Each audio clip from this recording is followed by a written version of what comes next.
সরকার কি পপুলিজম আর সংস্কারের টানাপোড়েনে ভুগছে কিনা এবং সেই সঙ্গে জানতে চাই দলীয়ভাবে জামাতে ইসলামের সাথে আওয়ামী লীগ যা করেছে সেগুলো মাফ করে দেওয়ার ঘোষণা দিয়েছে জামাতের আমির। জুলাই অভ্যুত্থানের ঘটনায় আওয়ামী লীগের বিচারও কিন্তু আবার জামাত দাবি করেছে। বিএনপির মহাসচিব আওয়ামী লীগকে নিষিদ্ধ করা বা নির্বাচনে অংশগ্রহণ করতে না দেওয়ার বিপক্ষে কথা বলেছেন, আবার বৈষম্য বিরোধী ছাত্র আন্দোলনের পক্ষ থেকে আওয়ামী লীগের বিচার নিশ্চিত করার কথা বলা হচ্ছে। তো সব মিলিয়ে আসলে আওয়ামী লীগের রাজনীতি ও নির্বাচন নিয়ে গণতন্ত্র মঞ্চ কি ভাবছে? ধন্যবাদ আপনাকে। মানে সরকার পপুলিজম করছে কিনা আর চাইতে আমার কাছে যেটা মনে হয় সরকারের মধ্যে ঠিক পপুলিজমের জন্য না, তারা যে কোনো দিক থেকে একবার চাপ তৈরি হলেই সেটায় রেসপন্ড করছে। এটা পপুলিজমের জন্য বলে আমার মনে হয় না, কারণ এই সরকার তো নির্বাচন করতে যাচ্ছে না। ওনাদের যেটা হচ্ছে চাপ হলেই সামহাউ ওনারা ভয় পাচ্ছেন। এবং আমি সরি টু সে এই সরকারে বেশ কিছু উপদেষ্টা আছেন যারা কেয়ারটেকার সরকারে কাজ করেছেন। তো কেয়ারটেকার সরকার 3 মাসের জন্য আসেন, তারা 3 মাসের জন্য রুটিন কাজ করে নির্বাচন দিয়ে চলে যাবেন। ওনাদের ওই অভ্যাসটা রয়ে গেছে। এটা যে একটা মানে পপুলার ম্যান্ডেট আছে, ভোটের ম্যান্ডেট না হলেও, এবং টু সাম এক্সটেন্ট এটা ভোটের চেয়েও টাফ। মানুষ ভোট দিতে যায় কিন্তু একটা সরকার পাল্টানোর জন্য জীবন দিয়ে দিচ্ছে, আহত হচ্ছে, ইভেন স্ট্রঙ্গার ম্যান্ডেট। কিন্তু ওনারা বোঝেন বলে আমার মনে হয় না, আমার সামহাও ওনাদের আচরণ দেখে মনে হয়। নাম্বার 2 হচ্ছে বাংলাদেশের ইতিহাসে এই সরকারের সমান জনপ্রিয় কোনো সরকার ছিল না এবং ভবিষ্যতেও থাকবে বলে মনে করি না। একটা ফেয়ার ইলেকশনে বিএনপি, আওয়ামী লীগ, বড় বড় দল, গণতন্ত্র মঞ্চ কোনোদিন যদি সেই ক্ষমতাসীন হওয়ার মতো অবস্থায় যায়, 30, 35, 40% ডেমোক্রেটিক কান্ট্রিগুলোতে তাই হয়।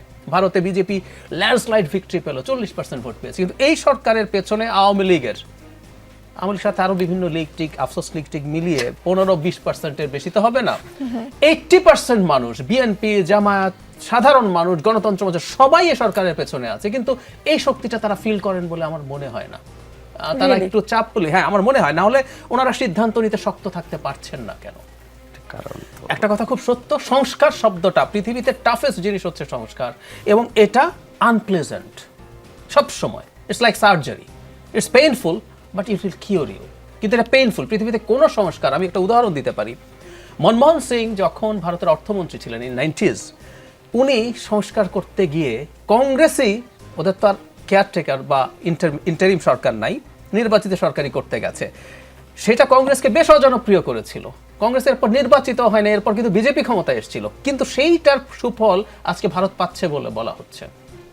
এই সরকার তো নির্বাচন করবে না। সুতরাং সংস্কার করার সময় তারা যদি তাদের ইমানের জোর এতটা কম থাকে, এটা আসলে হবে না। তারা ভয় পাচ্ছে, তারা পপুলিজম করছেন আমার কাছে সেটা মনে হয় না। এবং ওই দরকার, এবং এটাও সত্য কথা, তারা খুবই কোয়ালিফাইড, যোগ্য, সদিচ্ছা সম্পন্ন মানুষ। কিন্তু পলিটিক্সের ক্ষেত্রে যেটা হয়, মানুষের সাথে একটু ইন্টারাকশন, মানুষের সাথে তাদের যদি যোগাযোগটা ভালো থাকতো, মানুষকে কিভাবে কমিউনিকেট করতে পারতো। আমি আমাদের কমিউনিকেশনের প্রবলেম দেখছি, মাঝে মাঝেই সমালোচনা হচ্ছে, অনেকগুলোর ভিত্তি নাই। ভিত্তির ফলে কি হচ্ছে, আপনাদের কমিউনিকেশনের প্রবলেম আছে। আরেকটা জিনিস আমি একটু হাইলাইট করতে চাই, ইনফ্যাক্ট একজন উপদেষ্টার সাথেও আমার ব্যক্তিগতভাবে এই ব্যাপারে কথা হয়েছিল, উনি একটা শোতেও বলেছেন, তাই আমি বলতেই পারি, এই সরকার যে নিজেকে ইন্টারিম সরকার মনে করছে না, তার আরেকটা প্রমাণ হলো ওনার মধ্যে এক ধরনের তত্ত্বাবধায়কের বদভ্যাস রয়ে গেছে। 20 জন মন্ত্রী বা উপদেষ্টা নিয়ে আপনি একটা দেশ চালাবেন, ধরুন কেয়ারটেকারে 10 জন থাকতো, কিন্তু ওটা হলো লেখা ছিল আমাদের কনস্টিটিউশনে 13th অ্যামেন্ডমেন্টে যে আপনি ডে টু ডে রুটিন কাজগুলো করবেন।